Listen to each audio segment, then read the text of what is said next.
25 de setembro, versículo do dia. Leitura no livro de Provérbios, capítulo 17, versículo 28. E a palavra diz: até o estulto, quando se cala, é tido por sábio, e o que cerra os lábios, por sábio. Amém. E graças a Deus. Para vocês que estão conosco em nossas redes sociais, sejam bem-vindos. Aqui no YouTube eu peço que se inscreva em nosso canal, ative o sininho, nos recomende, comentem, dê um like, ativem as notificações. Faça o mesmo no Facebook, Instagram, Twitter, Tumblr. Dê um like, um joinha, um amém, um coraçãozinho, siga-nos, comentem, compartilhe. Deus seja louvado. Meditando e aprendendo com o versículo do dia, prezo que você preste atenção na mensagem que eu trago agora para a sua vida. Isto que eu vou dizer é muito sério. É preciso se calar, mas nem sempre conseguimos conter a língua. Diversos versículos da Bíblia nos trazem esta orientação.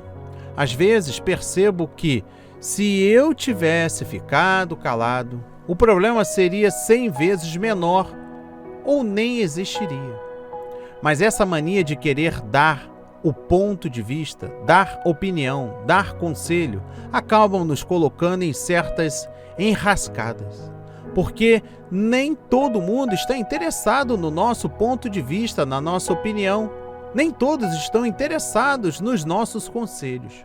Esta é a verdade. Há quem diga que quem cala consente. Nem sempre. A sabedoria diz que é melhor se calar que entrar em confusão.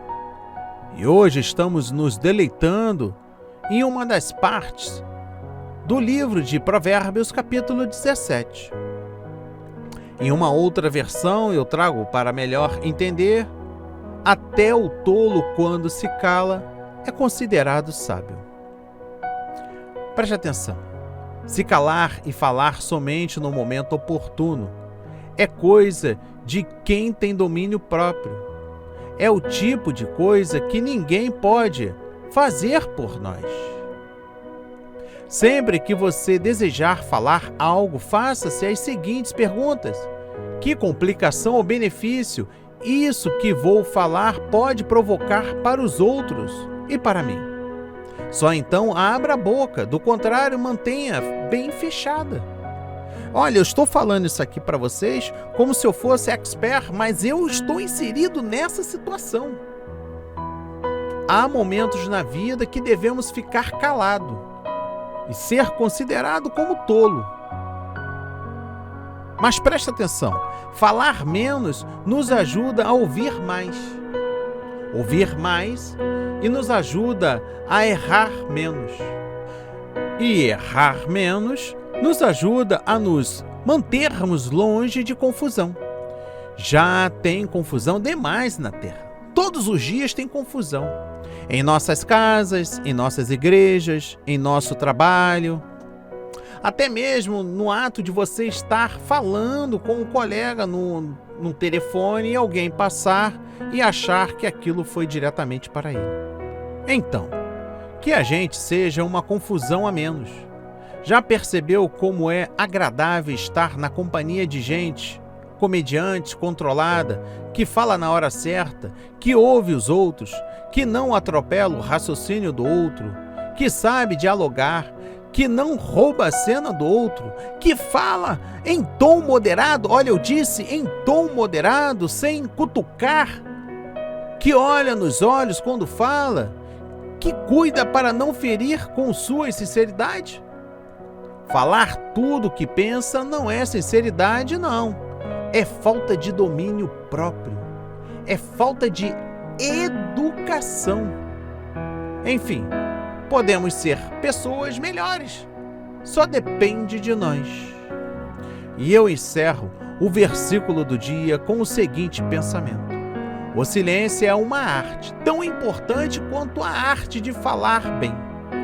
Não valorizamos muito o silêncio hoje em dia. Não apreciamos sua importância e sabedoria de seu uso correto. A Bíblia, porém, é direta e enfática quanto ao seu uso.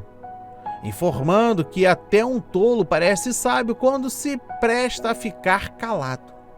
Há também a sabedoria universal que diz: fale somente quando as suas palavras forem mais valiosas que o seu silêncio. Existem muitos estudos sobre o benefício do silêncio para a nossa vida mental e também para a saúde do corpo de modo geral. Não vamos tratar dos benefícios do silêncio para a saúde do corpo aqui neste momento, neste versículo do dia. Queremos detalhar sua importância na resolução de conflitos e para evitar desgastes emocionais. Perceba que sempre haverão momentos nos quais é melhor ficar calado para evitar problemas desnecessários. Pior de tudo que, quando você fica calado, te cutucam até você sair do eixo. Falar bem é importante, mas a arte de silenciar quando convém é parte essencial da boa convivência e da eloquência. Olha só, o próprio Jesus nos deu muitas provas de quando seu silêncio era eloquente. Lemos em Mateus 26, versículos 62 e 63, que Jesus poderia falar e argumentar, mas nada do que ele dissesse em sua defesa seria atendido, pois eles estavam decididos a matá-lo. Ele simplesmente aguardou o momento oportuno de entregar-se à vontade do Pai. Sujeitou-se à morte e confessou sua divindade aos fariseus. Olha o que diz a palavra. Então o sumo sacerdote levantou-se e interrogou a Jesus: não tens o que responder a estes que depõem contra ti? Mas Jesus manteve-se em silêncio, diante do que o sumo sacerdote lhe intimou. Eu te coloco sob julgamento diante do Deus vivo e exijo que nos digas se tu és o Cristo, o Filho de Deus. O silêncio é eloquente quando funciona como um filtro de nossas palavras, como uma pausa ou uma parada intencional, que desvia um fluxo indesejado de palavras desnecessárias e prejudiciais. Vamos elencar algumas dicas sobre o silêncio eloquente. Ponto número 1. Evite opinar sobre tudo. Nem sempre você precisará dar opinião, mesmo se perguntando sobre ela. Algumas vezes, o simples fato de responder "não tenho opinião formada sobre isso" é uma virtude sábia e prudente que evita muitos problemas e contrariedades tolas. Você pode também responder "prefiro não opinar sobre este tema". É uma maneira educada de evitar uma conversa longa que não chegará a lugar algum. Ponto número 2. Cuidado ao falar sobre seu relacionamento. Isso se aplica tanto à vida amorosa quanto às suas amizades. Existe muita gente inquirindo coisas indiscretas sobre a vida alheia. Não ceda às suas investidas e perguntas. Responda com um educado: não desejo falar sobre isso, ou esse é um assunto de âmbito pessoal. Também não ceda à tentação de falar sobre alguém quando está magoado. Seu juízo será distorcido e você poderá se arrepender mais tarde. Discrição fará bem ao relacionamento. Ponto número 3. Cuidado ao falar sobre seu serviço, novas aquisições, seus planos, objetivos e sonhos. Há 2 motivos para controlarmos o quanto falamos sobre isso, para quem falamos sobre estas coisas. O primeiro é porque poucas pessoas realmente se importam em saber isso. O segundo é que muitas vezes as pessoas que desejam saber sobre isso não têm objetivos nobres, às vezes até desejando nos prejudicar ao receber estas informações. Portanto, fale menos sobre isso e fale com poucas pessoas. Compreendeu? Quando você... eu vou pegar aqui um exemplo claro. Se uma pessoa lhe diz o seguinte: eu confio em você, e ela desabafa, e na sequência você liga para uma outra pessoa, você está cometendo um duplo pecado. Primeiro, que você se comprometeu com esta pessoa de pelo fato da confiabilidade e segundo que você praticou a fofoca. Indiferente com quem seja. Ponto número 4. Lembre-se de sua reputação. Ela não é medida tanto pelo que você exibe demonstrar, mas pelo quanto você retém de conhecimento. Por exemplo, não é esperado que um engenheiro químico dê uma aula sobre química quando lhe perguntarem como são feitos os espelhos, ou perguntarem a um dentista como se forma uma cárie. Pelo contrário, esperamos que a resposta seja clara, sucinta e despretensiosa. Ninguém gosta da companhia de especialistas arrogantes e exibidos. Guarde as palavras profundas e os jargões para as companhias profundas e que compartilham parte do seu conhecimento. Ponto número 5 é o último. Evite as alterações. Mais um exercício que eu me incluo aqui. Existem muitíssimas discussões, polêmicas, debates totalmente infrutíferos e desgastantes que são gerados pela falta de sabedoria no falar. Aprenda a calar, presta atenção, aprenda a calar e viva bem melhor. Creio que quase 90% das brigas poderiam ser evitadas com o bom uso do silêncio. O silêncio, ele tem uma situação aqui, que tem gente que vai te cutucando até que você exploda. Evite falar no momento da ira, sempre que possível. Seus argumentos sairão ríspidos e não tão lógicos e sensatos como deveriam.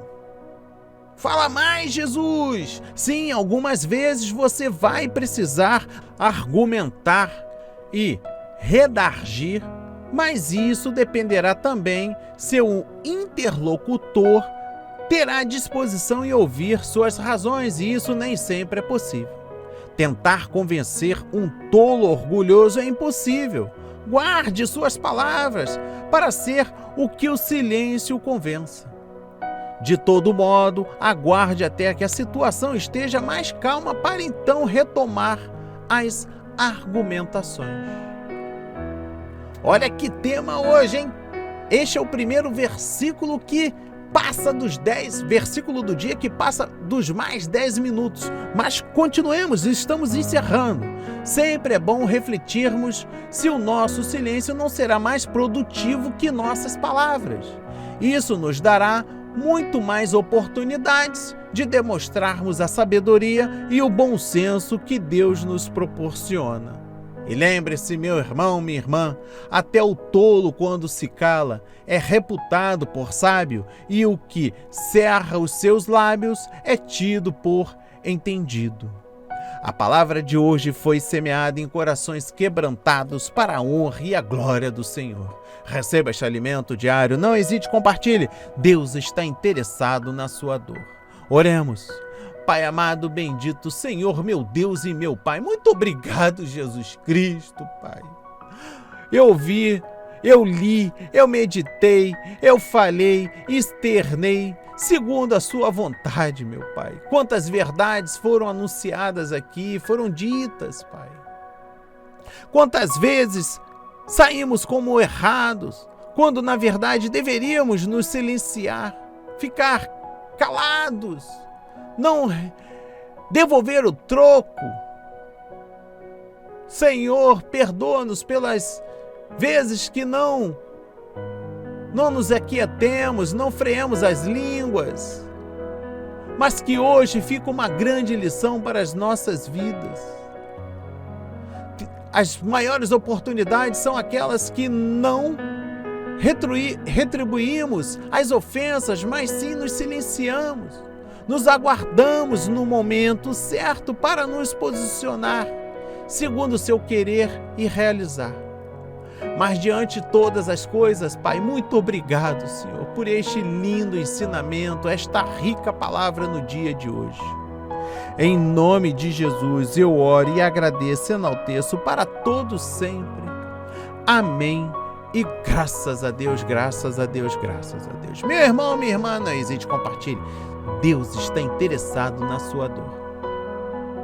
Que Deus nos abençoe e um ótimo dia.